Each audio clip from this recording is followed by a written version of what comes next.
광복절 기념사를 딱 봤는데 거기 논리가 있어요. 논리가 있고 뉴라이트 논리가 있고 핵심이 뭐냐면 김구 선생을 아주 교묘하게 거기다 붙여놨거든요.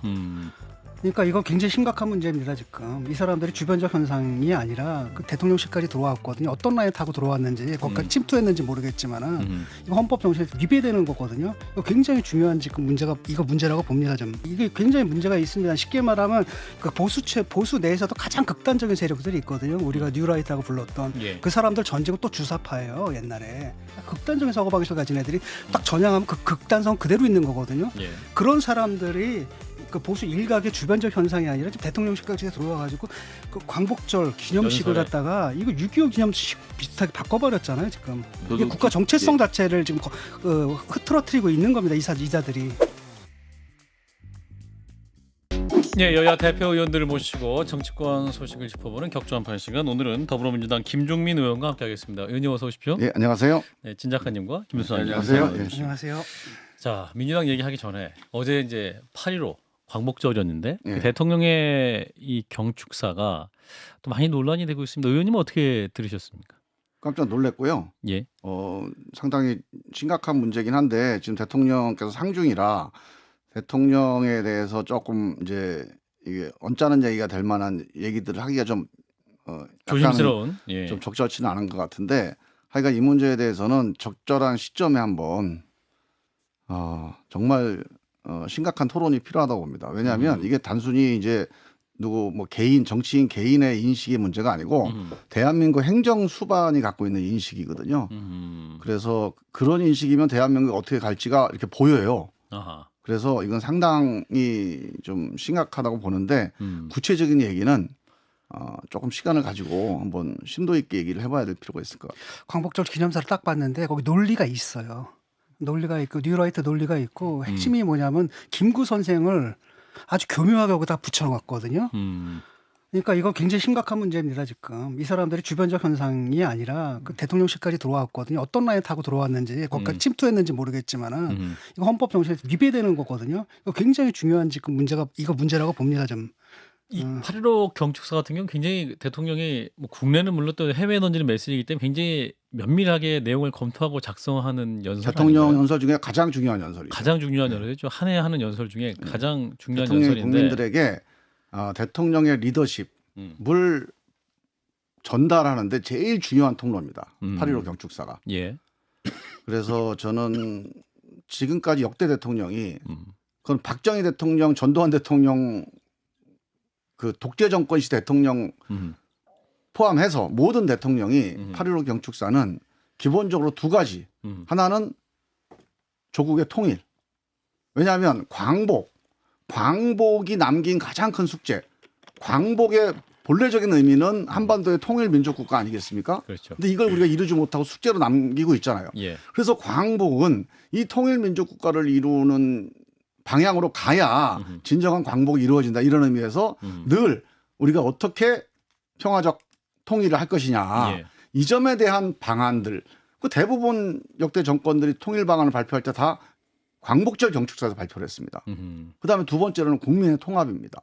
우리가 민족 통일 국가를 수립을 하려면 기본적으로 이 대한민국 국민들이 단합을 해야 되잖아요. 그렇죠. 이제 북한은 어떻게 보면 약간 좀 이게 인민 독재 같은 어려운 상황에 빠져 있으니까 예.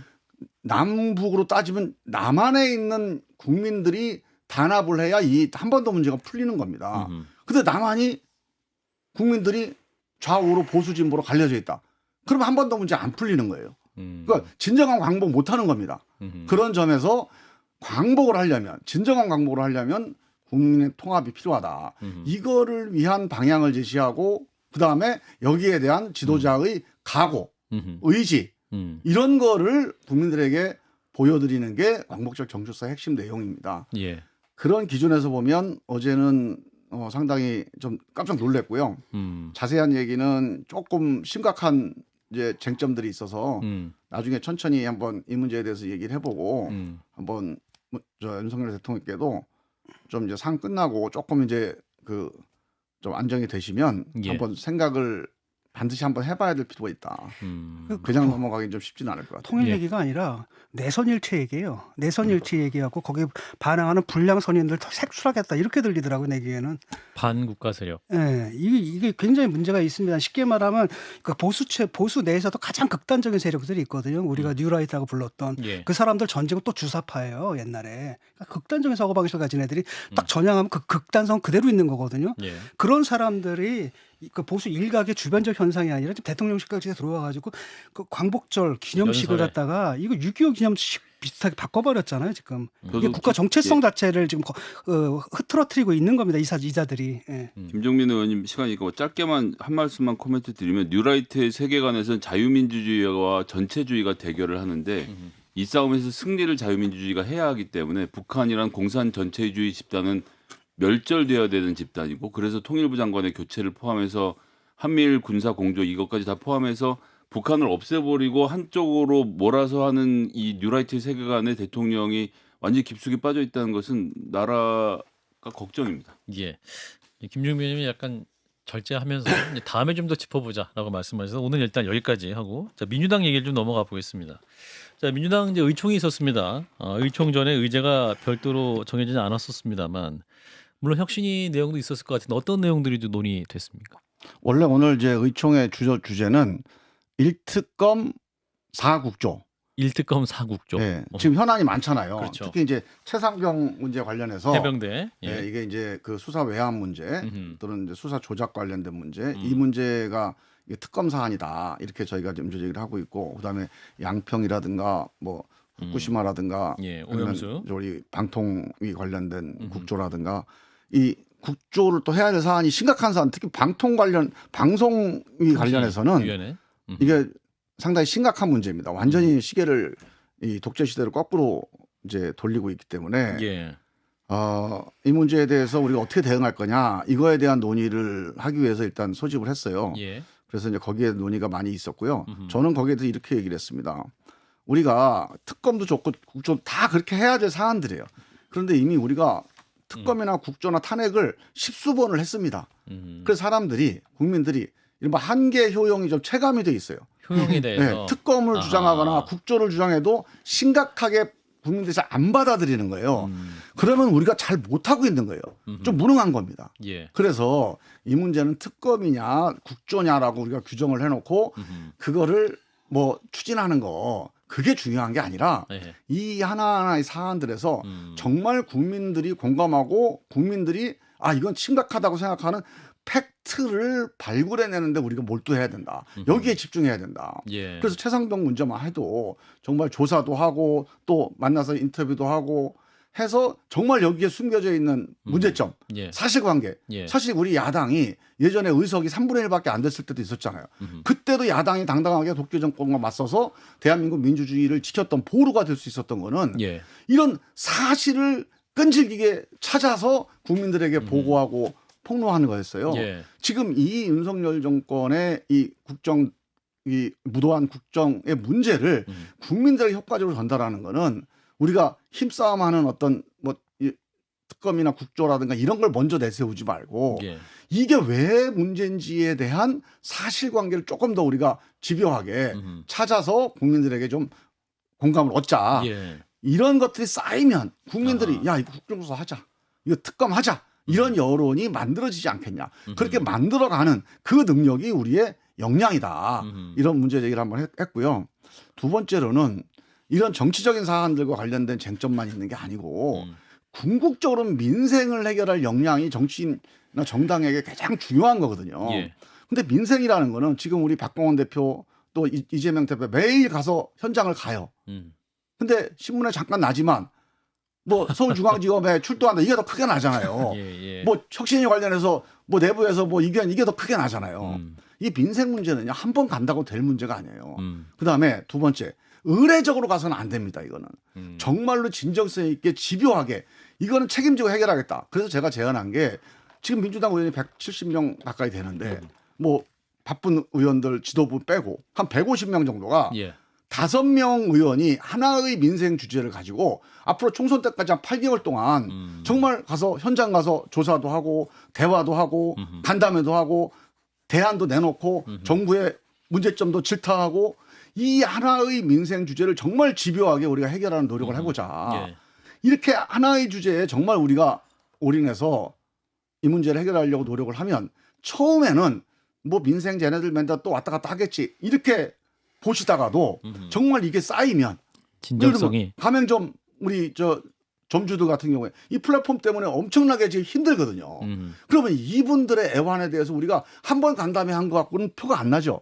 근데 정말 간담회를 한 번 하고 두 번 하고 10번 하고 정말 이분들의 애환들을 같이 공감하고 눈물도 흘리고 이런 과정에서 정말로 우리 플랫폼 기업들도 동의할 수 있는 대안을 만들어서 만약에 문제를 해결한다. 그럼 총선 때 민주당 찍지 않겠습니까? 예. 꼭 그게 뭐 총선을 위해서만이 아니라 원래 정당이 해야 될 일이 이거예요. 180명이 하나 뭐 후쿠시마다 아니면 무슨 뭐 방통이다 이렇게 하나로 해서 쭉 몰려다니지 말고 이게 동네 축구 아닙니까? 공 있는 대로 몰려다니는 축구하지 말고 예. 각자가 자기가 제일 중요하게 생각하는 사안들 가지고 현장 속으로 들어가서 이걸 가지고 한번 국민들과 함께 대화해보고 이걸 국민들에게 해결책을 제시해보자. 이런 게 저는 만약에 30개를 할 수 있잖아요. 150명이니까. 이게 180석의 힘이에요. 저긴 100명이니까 20개밖에 못해요. 우리는 30개를 할 수 있단 말이에요. 예. 그러면 이게 만약에 30개 사람들한테 민생 현안을 전달된다. 잡자. 그럼 180명 줬더니 이렇게 일 제대로 하는구나. 또 찍어주죠. 저는 그런 걸 좀 해보자. 그렇게 제안을 한번 드렸습니다. 예. 의원님들 반응은 좀 어땠습니까? 끝나고 나서 저한테 정말 좋은 방안이다. 이재명 대표하고 저 박강원 대표한테 꼭 더 설득해서. 얘기해서 꼭 관철을 시켜달라. 그런 지시와 성원이 있었습니다. 개인적으로 한번 추진해보고 싶은 과제 이런 건 있으십니까? 아니, 엄청 많죠. 예. 지금 예를 들면 외국인 노동자 문제 보세요. 지금 제가 농촌 국회의원이잖아요. 농촌에서 정말로 가장 중요한 문제가 외국인 노동자들 일손 부족 문제입니다. 근데 외국인 노동자 문제가 되게 복잡해요. 지금 한동훈 장관도 이민청 설립하고 뭐 이민 정책을 해야 되는데 얘기를 많이 하잖아요. 예. 저는 방향에 대해서 정말로 이건 토론 가치가 있다고 보는데 이런 문제도 그냥 민원 듣듯이 한번 얘기하면 안 돼요. 이게 되게 현장은 복잡합니다. 미묘하고. 한동훈 장관이 얘기하는 대안 정도 말고 더 복잡한 사안들이 있어요. 이거를 한 5명 정도 의원이 이걸 가지고 한 5달만 현장 가서 외국인 노동자 목소리 듣고. 우리 저 농민들하고 대화해보고 그분들이 생각하는 대안들 이거 법무부에서 생각하는 대안들 예. 또 농식품부 생각하는 대안 고용부 대안 이걸 자꾸 논의하고 일본 사례도 한번 들어보고 이렇게 해서 뭔가를 만들어 나가고 대안을 제시하면 한동훈 장관이 저거 저쪽 땅이니까 너 안 할래 이렇게 할 수 있겠습니까? 예. 그러면 한동훈 장관이 위험해지죠. 예. 저는 그런 식으로 문제를 접근하는 해내는 시간이 지금 필요한 거다. 그래서 한 사람 한 사람이 움직이게 한 명 한 명이 뛰어서 11명이 다 뛰어야 축구가 선진 축구 아닙니까? 동네 축구하지 말자라는 말씀인데. 이게 참 그래요. 이게 1특검 4국조 뭐 이런 거 아닙니까? 근데 이거 맨날 하다 보니까 그냥 이 민주당에서 의뢰 던지는 거. 그다음에 사실은 여기에 대해서 국힘이 뭐라고 비판하냐면 그거 대표 방탄용 아니냐 결국. 솔직히 근데요, 말하면 의뢰 던지는 게 아니고 예. 다 진짜 해야 될 문제입니다. 그러니까 예. 윤석열 정권이 국정을 지금 너무 엉망으로 하니까 지금까지 저는 이명박 정권 비슷한 줄 알았어요. 아.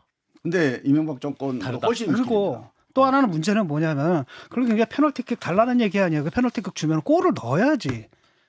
골을 못 넣으니까 문제라는 거야. 맨날 헛발만 치고 앉아가지고 이모가 어쩌고 저쩌고 해가지고 닥치시를 하니까 문제가 되는 거죠. 예, 그래가지고 내일 이제 이재명 대표의 검찰 소환이 있습니다. 그래서 이제 민주당 의원들이 민생의 문제에 관심이 있지만 역시 또 언론은 이 네 번째 이 검찰 소환에 관심을 갖고 있는 상황인데 이제 이재명 대표가 검찰 소환 부당성을 강조하는 이제 친전을 당 의원들은 물론 탈당한 무소속 의원들에게 보내주셨다고 하는데 이 부분은 어떻게 보고 계시는지?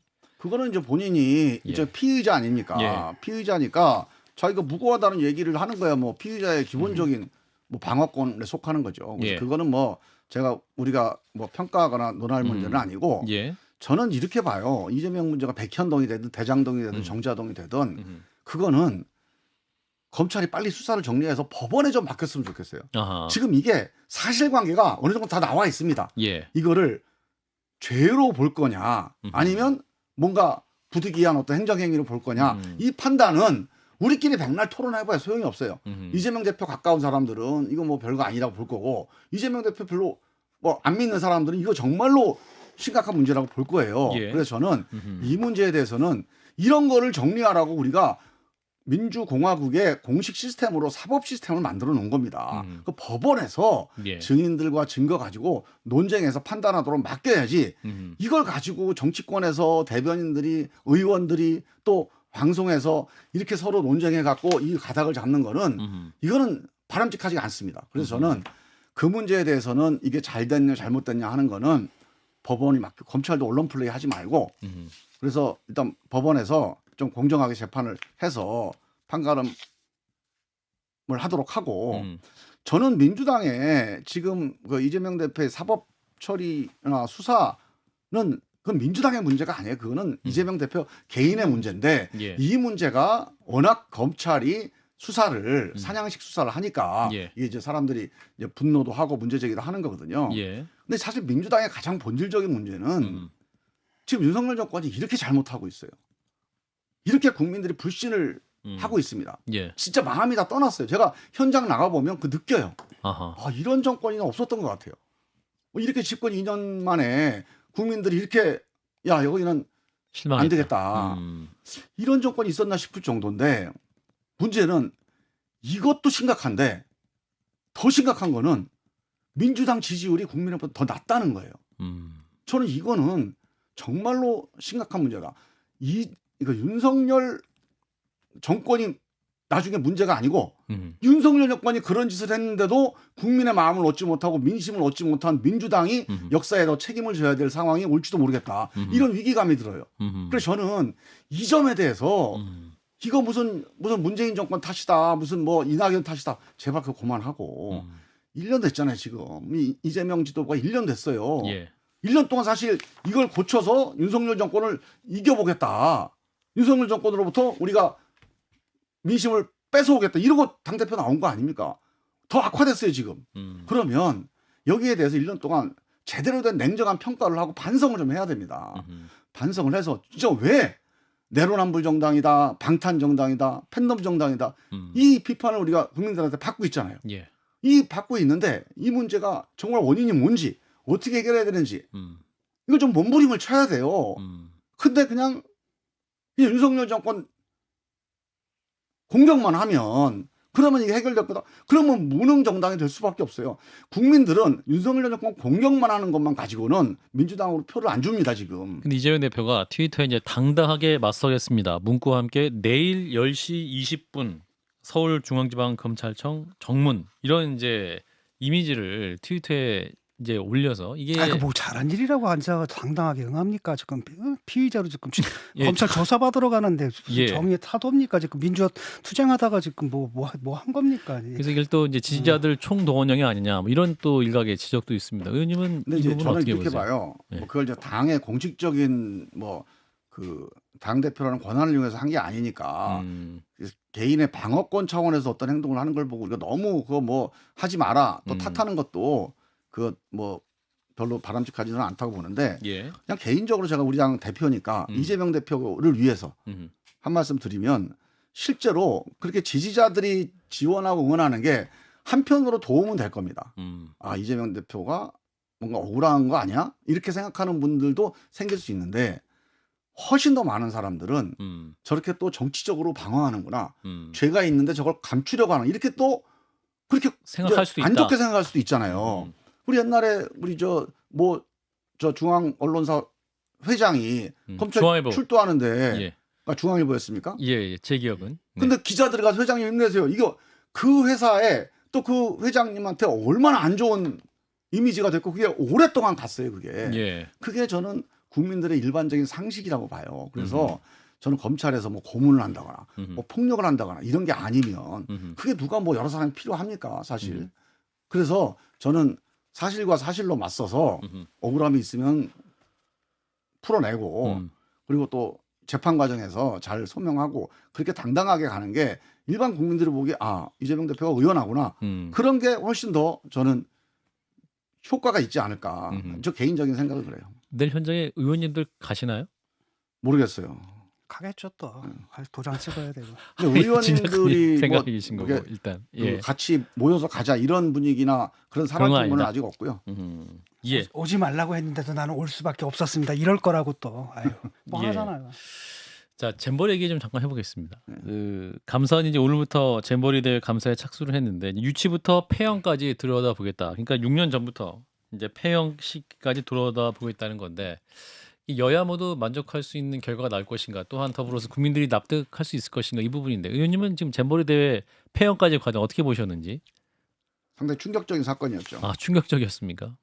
우리가 진짜 눈떠보니 선진국이라고 그랬는데 이게 눈떠보니 다시 후진국이다. 눈떠보니 그런 다시 후진국. 우스갯소리도 나오는데 저는 우리가 코로나 방역을 통해서 K 방역으로 세계적인 어떤 명성을 얻거나 아니면 성원을 얻었던 그리고 K-팝 또 K-무비, K-필름 그래서 또 이 문화 역량으로 세계적으로 이른바 한류 이 신드롬을 만들어냈던 예.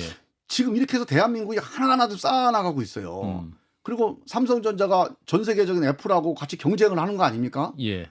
그다음 현대자동차도 옛날에 6위에서 12위가 되고 세계 아마 3위. 자동차에서 없어질 거라고 그랬는데 그게 아니에요 지금. 예. 물론 앞으로 어떻게 될지는 아직 모르겠습니다만 자 이렇게 쌓아올린 대한민국의 어떤 신뢰, 국제적인 어떤 뭐 지지 이런 것들이 야 잘못하면 그게 흔들리거나 무너질 수 있겠구나 하는 그런 걱정이 들었어요 사실. 야 이런 정도 하나도 우리가 못 해낸다면 예를 들어 이태원 참사라든가 세월호라든가 이거는 정말 우발적인 사고니까 그거는 대한민국의 본 모습이 아니겠지. 그렇게 어떻게 좀 뭐 위로를 한다든가 아니면 자위를 할 수도 있을 텐데 예. 이거는 그런 성격이 아니에요. 전 세계에서 이렇게 관리를 해본 나라가 없잖아요. 국제 대회를. 네, 그래서 저는 이거에 대해서는 여야가 누구를 탓하기 위한 조사는 절대 하지 말자. 이거는 대한민국 국민 전체와 대한민국 리더십 전체가 한번 이걸 계기로 해서 한번 진짜 징비록을 한번 써야 된다. 징비록. 예, 어허. 작은 사건이지만 엄청나게 큰 비밀이 여기 숨어 있다고 봐요. 이걸 또 정쟁의 대상으로 하면 누구에게 책임을 돌리는 접근을 한다. 그러면 그 사람이 너는 범인이다. 지금 이 문제를 책임을 돌리는 예, 사람이 이 범인이다. 문제를 예. 정쟁으로 가지 말고 뭐 그래도 어느 정부가 누가 잘못했는지는 나와요. 7대3이 됐든 6대4가 됐든 그건 그대로 또 받아들이면 되는데 예. 아예 국민들이 보기에 아 저거 또 정쟁하는구나. 또 민주당은 저렇게 가고 국민의힘은 저렇게 가는구나. 예. 이렇게 가버리면 정말 이 잼버리가 저는 계속 반복될 거다. 그런 점에서 저는 뭐 조사를 당연히 해야 되겠죠. 하는데 정말로 정권 차원의 조사하지 마라. 정치적으로 조사하지 마라. 정치적으로 조사하지 네. 마라. 꼭 당부드리고 싶고 여기서 나온 어떤 성과 아니 그 교훈에 대해서는 정말 우리가 다 같이 책임을 지고 함께 개선해 나가기 위한 그런 계기로 삼자. 그러면 이게 전화위복이 될 수가 있어요. 근데 만약에 이번에 이걸 또 정쟁의 대상이 돼서 여기에 정말로 문제가 뭔지를 그러면 안 보이거든요. 예. 정쟁만 서로 상대방 잘못만 들추니까 실제 본질적인 문제가 뭔지가 안 보일 수가 있어요. 예. 그러면 우리한테는 재앙이 될 수가 있고 정말 이 대한민국의 국격이 추락하는 하나의 역사적인 사건이 될 수도 있다. 정말로 신중하게 좀 지혜롭게 대처해야 된다 좀 봅니다. 문재인 전 대통령은 SNS에 국민들의 마음을 어루만지면서 좀 뭐랄까 좀 사과 말씀을 했고 예. 이제 윤석열 대통령 같은 경우는 이제 무난하게 잘 마무리된 것 같다 이렇게 말씀을 했는데 예. 이제 문재인 전 대통령의 또 사과를 두고 또 국민의힘이 굉장히 큰 비판을 하고 있습니다. 이게 유체이탈 합법 아니냐? 근데 그거는 이제 그 일단 이게 여러 가지 문제가 있었기 때문에 예. 문제가 있는 거에 대해서 좀 안타까움을 표시한 거고 또 거기에 대해서 이제 유치 대통령으로서 또 미안하다는 얘기도 했잖아요. 예. 그래서 뭐 그 정도 선에서 받아들이는 게 좋을 것 같아요. 저는 문재인 대통령이 그거를 윤석열 정부에게 책임을 돌리기 위해서 한 거라고 생각은 안 들어요. 단지 이 문제에 대해서 우리가 다 같이 나도 책임을 느낄 테니까 아하. 다 같이 책임을 느끼고 좀 심각하게 보자. 이런 정도 메시지지. 이거 네가 잘못한 거 아니냐? 이 얘기하려고 쓴 것 같지는 않습니다. 다른 말 다 필요 없고 그냥 문재인 대통령이 민주당 지지자들을 향해서 아무리 문제가 있다 하더라도 일단은 지금 이 정부를 도와서 뭐 잼버리 행사가 성공적으로 끝낼 수 있게끔 도와줬으면 좋겠다. 이렇게 하면 국민 통합이 되거든요. 그런데 뭐 다른 얘기를 하니까 사실 현직 대통령도 지금 국민들을 분열시키고 나오고 있고, 근데 내가 볼 때는 전직 대통령은 또 거기다 또 다시 자기 버전으로 또 국민을 갈라치고 있다는 느낌이 들었거든요. 그래도 제목은 문재인 대통령도 사과했다 이렇게 제목이 나왔잖아요. 예. 저는 그런 것 의미가 있다고 봐요. 예.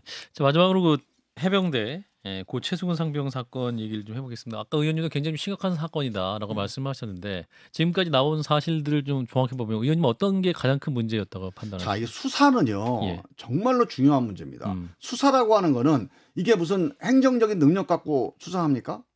그거 아니잖아요. 그렇죠. 뭐 정치적인 이념 갖고 해요? 아니죠. 사실로 수사는 보는 뭘로 거죠. 하는 겁니까? 사실로 보는 거죠. 사실관계로 해야 돼요. 그래서 예. 수사는 기본적으로 우리의 헌법과 법률이 정하는 바 수사 주체 이외에 다른 사람이 수사에 개입하면 안 되게 돼 있습니다. 예.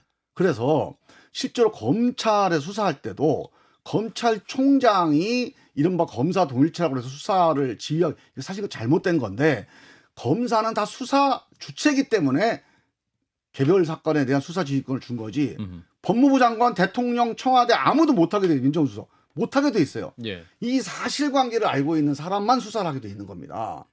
그런데 그렇게 결론이 났어요. 이거 국방부 장관 보고를 했습니다. 국방부 장관도 제가 했습니다. 잘했다. 엄정하게 했구나. 국민들한테 이렇게 되면 좀 설득을 할 수 있겠다. 그리고 제가를 한 사안이에요. 예. 이걸 어디서 뒤집힌 거죠? 경찰에 대통령실에서 이첩을 뒤집힌 거예요. 대통령실에서. 대통령실. 대통령실에서 뭐 김태호 뭐 무슨 태효. 차장인가 그 담당자 있을 거 아닙니까? 예. 거기가 뒤집힌 건지 아니면 윤석열 대통령 뒤집은 건지는 조사를 좀 해봐야겠지만 대통령실을 뒤집은 거예요. 대통령실은 명백하게 대통령실이다. 수사 주체가 아닙니다. 사실관계를 몰라요. 예. 사실관계를 모르는 사람들이 수사 결과를 뒤집었다는 거는 기본적으로 이 기본적인 사법 질서를 완전히 뒤집은 겁니다. 이거 민주공화국의 사법 질서에 완전히 반하는 거거든요. 이걸 누구도 아니고 검찰총장을 했던 수사 최고 책임자를 했던 윤석열 대통령의 정부에서 일어난 일이라는 점에서 이거는 엄청난 사건입니다. 그래서 저는 이 점에 대해서 정확하게 이 수사 결과에 대한 것도 중요하고 그래서 최상병의 억울한 죽음이 정말 이건 우리 대한민국 전체가 정말 미안하고 사과해야 되는 거 아닙니까? 어떻게 그 젊은 꽃다운 청년이 그 구명조끼 하나 못 입고 그 금리에 그게 그냥 무슨 민박하다가 그런 일이 벌어진 게 아니에요. 부대가 해병대라고 하는 대한민국 제일 막강한 부대가 구조활동하다가 그런 어처구니없는 일이 벌어진, 이거야말로 진짜 잼버리 대회만큼이나 우리 대한민국의 이 시스템이 얼마나 심각한지를 보여주는 사건입니다. 예. 이거에 대한 것도 조사를 해야 되고 이거 조사하는 과정에 이 사법 시스템을 흔드는 일이 벌어졌다는 거. 이 부모들이 군대 보낼 수 있습니까? 이래가지고 이게 사람 죽어나갔는데 이렇게 뒤에서 책임자 교체하고 갈아 끼우게 하는 거. 이런 정부에다가 자기 아들들 목숨 맡길 수 있나요? 저는 이 문제에 대해서는 정말로 이건 여야를 떠나서 이 문제에 대해서는 이건 정쟁으로 몰고 가서는 안 되고 만약에 여당이 이걸 무슨 자기가 방어할 거라고 생각하고 방어하면은 그러면 저는 여당의 정치적인 이제 이 침몰에 저는 이 서곡이 될 거라 저는 그렇게 봅니다. 예. 자, 오늘은 일단 말씀 여기까지 듣겠습니다. 더불어민주당 김종민 의원이었습니다. 의원님 고맙습니다. 네. 좋아요? 구독! 알림 설정.